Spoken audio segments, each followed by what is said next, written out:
ఎన్నికల్లో పథకాలు ప్రకటించాం. ప్రతి బిడ్డను చదివించుకోవాలని తల్లుల ఆకాంక్షను అర్థం చేసుకుని తల్లికి వందనం కింద ఎంతమంది పిల్లలుంటే అంతమంది పిల్లలకు 15,000 చొప్పున తల్లి అకౌంట్ లో వేస్తున్నామని చెప్పి కూడా నేను మీకు తెలియజేస్తున్నా. విద్య, ఉద్యోగం, ఉపాధికి వెళ్లే ప్రతి ఆడబిడ్డకు చేయూత ఇవ్వాలని, ఆర్థికంగా వెసులుబాటు ఇవ్వాలని స్త్రీ శక్తి తెచ్చాం. నేడు ఉచిత బస్సు ప్రయాణం బిగ్ హిట్.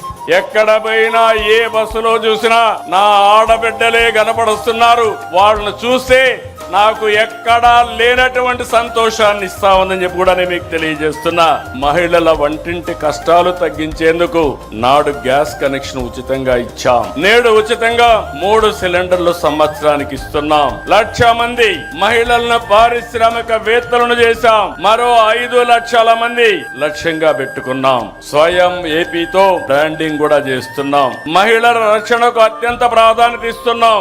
ఆడబిడ్డలపై అకృత్యాలకు పాడుపడితే ఎవరైనా ఆడబిడ్డల జోరుకొస్తే అదే చివరి రోజని నిరూపించాం. కంటిన్యూ కూడా చేస్తాం.